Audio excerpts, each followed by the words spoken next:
We have with us TD Narendran, Chief Executive Officer and Managing Director for Tata Steel, discussing the company's latest quarterly financial results. Thanks for talking to us, sir. First, to take us through the numbers, what the street is calling a surprise loss of rupees 2,200 crore plus. What has led to this loss? Is the fourth quarter looking better? Give us some color on that. Thanks, Amrita, for having me on the show. So if you look at our Q3 numbers, the India business has continued to improve, though the prices in Q3 were lower than the prices in Q4 by about 2,000 rupees per ton. But the costs were also lower because there was a $90 reduction per ton in the coking coal cost. So that has a big impact on the input cost. So overall, you saw margin expansion in India. I think the challenge was in Europe for multiple reasons. One is if you see in Europe, the demand and the prices had continued to drop. And in Q3, the realizations were about 160 pounds per ton lower than Q2. While the input costs had come down, like in India, because the coking coal costs had dropped by about $90 a ton, the iron ore prices had dropped by about $20 a ton. But we have had high value stocks from Q2 where we took an NRV loss. And that resulted in the overall cost going up by actually about 31 pounds per ton in Europe. So you had a drop in realizations and an increase in cost because of the NRV loss that we booked. So that was a part of the losses that you saw. But 70% of the losses that we reported for the last quarter is largely because of the pension fund adjustment. We are trying to de-risk the pension funds. It's going over to insurance companies because that's the better thing to do. Over the long term, you're de-risking the pension, de-risking the company from pension issues. But as we do that, there is a deferred tax credit which is lying in our books, and that gets adjusted. And so most of the 2,500 odd crore loss that you saw is because of the deferred tax adjustment that we made last quarter. It's a non-cash adjustment. And so are you expecting?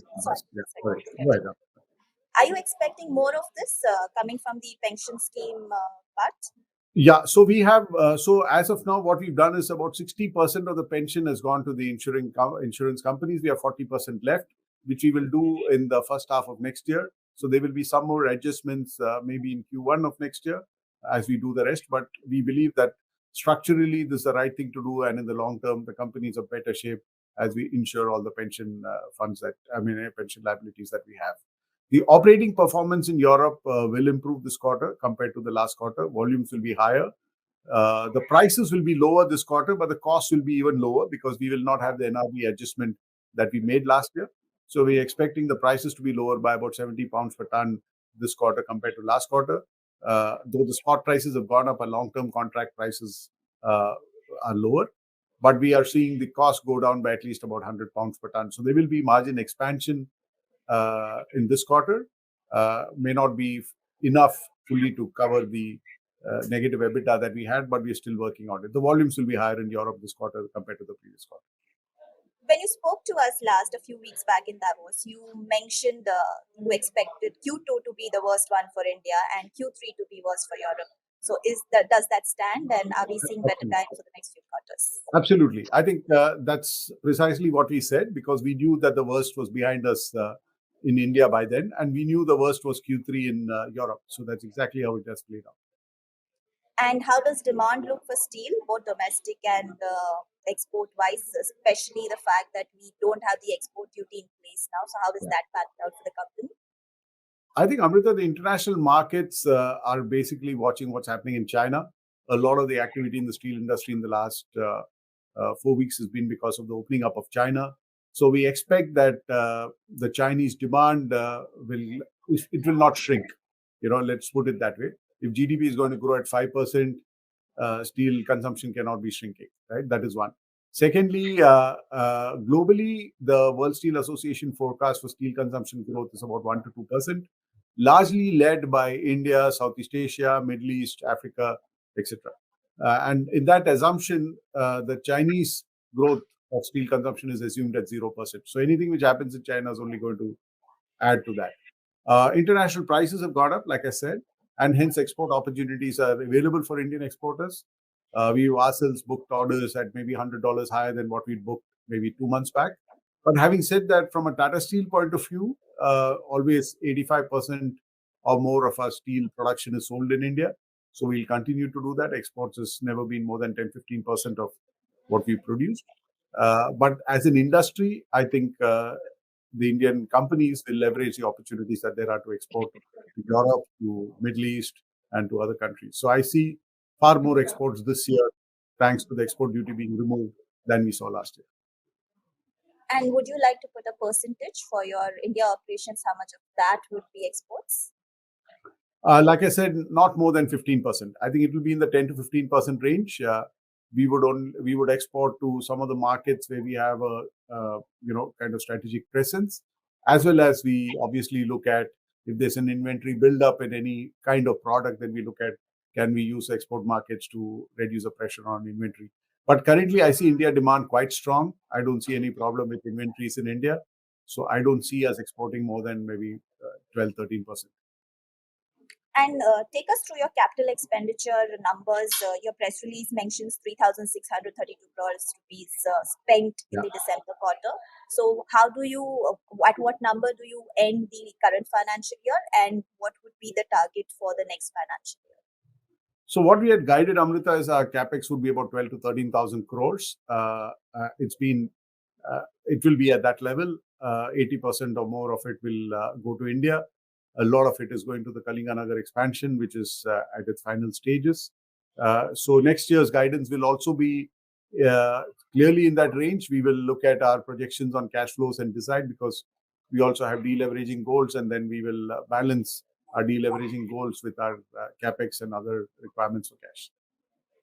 And would some of this be towards Nilachal in the next financial year? Any expansions there that we see starting? So what's happening in Nilachal is we have focused in the last 6 months to get the plant started. It was closed for close to 3 years. I'm happy to report that pretty much all the operations in Nilachal, except the coke ovens, which will start in July, is operating. In fact, yesterday we had the highest ever production in Nilachal at 3,000 tons. So that's the rated capacity, 3,200 tons. So we are producing at 1 million tons a year kind of level. Beyond this, taking it from 1 million to 5 million will take 2 to 3 years. In the next 6 months, we will go to the board with our proposal, and once we get that cleared, we will expand it. But not much money needs to be spent on Nilachal next year. Whatever we needed to spend, we spend this year to get the plant started. So, not a huge capex coming there for the next financial year or so. No, most of the capex in India will be for Kalinganagar, because the project is coming. The cold rolling mill is ready. The pellet plant is ready. The other facilities will get ready over the next 12 to 14 or 12 to 18 months. So a lot of the capex spend will be there, as well as to expand our raw materials, because to keep pace with our steel consumption growth, our steel production growth, we also want to expand our mining activity so that we can feed the iron ore for our steel plant.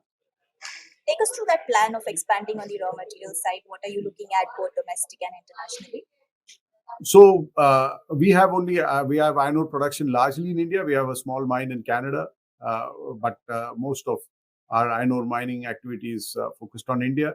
We are already producing close to 35 million tons.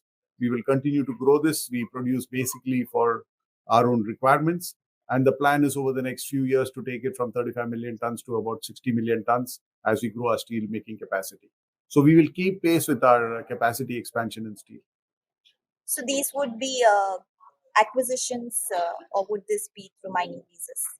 Existing mines, all our existing mines. We already acquired a few mines. One is by participating in the auction, as well as we got mines when we acquired Nilachal, we got mines when we acquired Usha Martin, and we got mines when we acquired Bhushan Steel. So we have those mines as well to develop, or which is already producing. All of them, at least two of them, which is the Nilachal mine and the Usha Martin mines, are already in production. The Bhushan mine, we've just got all the clearances and we'll start production soon. This quarter? Not this quarter. It'll take some time, because it's a mine which has not been operational. We've just got all the clearances. So sometime next year, we will probably start. So, moving to your UK business, two questions. First, in your results press release, you mention a reversal of impairment for Europe operations. So, what would that impairment be? Reversal of, I'm not Of very clear. impairment related to the UK operations. That was in the notes. This is the exceptional item explanation. Okay, I wouldn't have a specific answer We for don't that have because the much. main thing in UK was a pension adjustment, which is more which is what hit us in the PNL because of the deferred tax agreement. And the second question, there are news reports of UK government considering a 600 million pounds package for green steel, the tax, and hence incentivizing green steel for the two steel makers there, you being one of them. How do you see that package? Is that enough for you to go ahead with that green steel plan? Well, it's obviously less than what we've asked for. So we are in conversation with the government to see what can be done because we feel that the steel industry should be a very important part of the transition plans of the UK government. We also think the steel industry is plays a very important role in the manufacturing ecosystem in UK. But obviously, any transition plan, whether in UK or in the rest of Europe, has to have enough support from the government so that it's a viable plan. And I think that's a conversation we're having with the government. We had given them a proposal, they got back with a counter proposal. So let's see where it ends. So we are in discussion. Are you optimistic on there being a redressal there? Well, we've been pursuing with the government for the last 3 years, and we're glad that there's some progress being made now.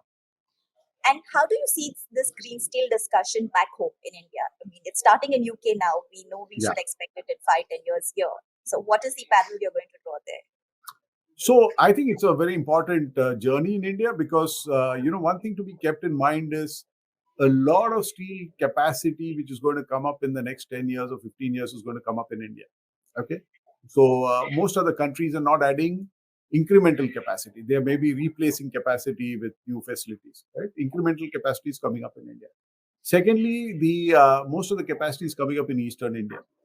So, there are only two ways to make green steel. One is you either melt scrap and make steel, which Tata Steel has already started doing with a plant that we are building in Ludhiana. But there's only that much scrap available in the country, and that depends, and the operational expenses on that also depends on energy costs.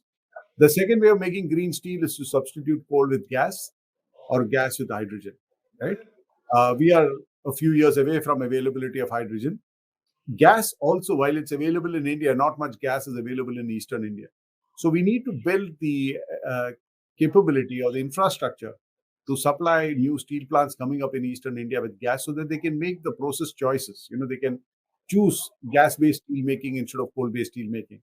So I think there needs to be a more coordinated effort between industry and the government. If you look at Europe, there are also incentives. There is a carbon price that you pay, which acts as an incentive to emit less carbon. So there's also a carbon border adjustment mechanism coming up to protect industries from imports of carbon inefficient steel. So I think a number of things need to come together, and we are in discussion with the government so that on a more holistic way we can plan this. One final question, if you could wrap the next financial year for us in terms of what are the challenges you see on the demand side, what are the opportunities you see on the demand side, and what kind of capacity commissioning we are expecting from Tata Steel side, also any debt reduction from your side. So I'll answer the last one first. I think the debt reduction journey continues. We had 3 years back said that we are committed to reducing at least $1 billion a year. So we are committed to that. We missed it this year, but the commitment is there, and we'll plan to do that next year. That's one. The second part is, overall, I see the India business continuing to grow from strength to strength. We had a difficult few quarters because of export duty and high coal prices, but that's behind us. Demand is also coming back quite strongly. Our capacity expansion, which is a 5 million ton expansion in Kalinganagar, different facilities will get commissioned at different points in time. Like I said, the cold rolling mill and pellet plant are ready, and many of the other facilities will start getting commissioned, but you'll get the full benefit of volume only in the next, not in the financial year, which is FY24, but more in FY25. In the next 2 years, we plan to complete our electric arc furnace based facility in Ludhiana. Next year, we will get the benefit of Nilachal running full out. This year, we've got the benefit only in the last quarter. We will also, through debottlenecking, get some additional volumes in all our sites. So I'm very positive about the India growth story. I'm very positive about Tata Steel's performance in India over the next year. Europe, we have some challenges, but I see Europe next year stabilizing because the gas prices and energy prices would have settled down. And hopefully some of the demand will come back because if China opens up and recovers, a lot of economies in Europe stand to benefit because they export a lot to China, particularly countries like Germany. So I'm expecting Europe to also, as a geography, to have a better year next year, and hopefully we'll be able to derive some benefits out of that as Tata Steel. Thank you, sir. Thanks a lot for your time. Thanks, Amrit.